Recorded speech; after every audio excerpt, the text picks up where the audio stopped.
Have you ever seen promises like, learn to make $500 a day from the comfort of your home? Sounds magical, right? But here's the problem. 95% of day traders lose money, and yet they keep trying. Today, I'm not here to condemn day trading, but to show you what nobody talks about behind the scenes of this journey. My name is Chad Vermillion, part of the Zero Markets team, and let's get straight to the point.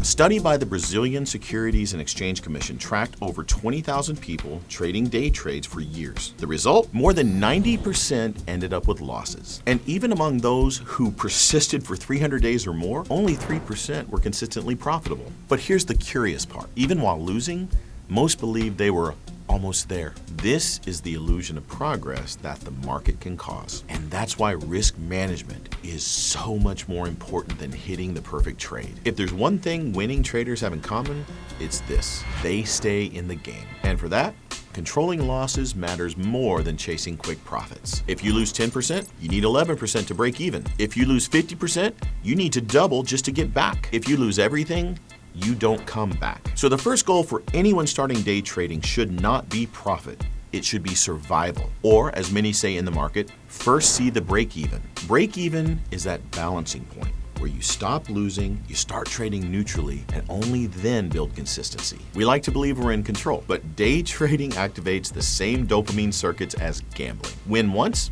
you want more. Lost, you try to recover. Nailed a trade, you feel unbeatable. And that's where the danger lies. You start trading on impulse and not strategy. Let's be clear, day trading isn't wrong, but it's not simple either. It's a profession, and like any high potential return profession, it has a low success rate. Want a parallel? Opening a restaurant, for example. Anyone can try it, but few last more than 2 years. And not because it's impossible, but because it demands capital, management, patience, resilience. Day trading is the same. If you want extraordinary returns, you have to pay an extraordinary price. As the saying goes, great value costs great price. If your dream is to live off the market, this video isn't here to discourage you. It's here to prepare you, because what destroys dreams isn't difficulty, it's the illusion that it will be easy. Want to try?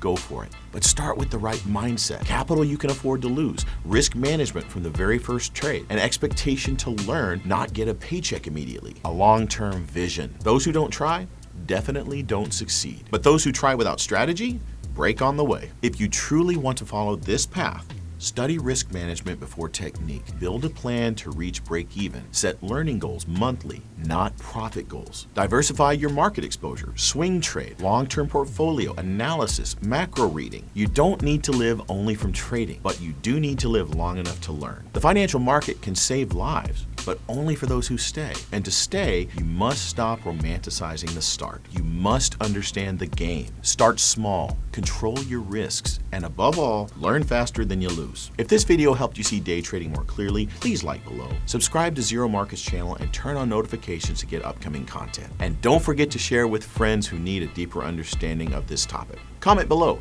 have you ever tried living off trading? What was your experience? See you in the next video.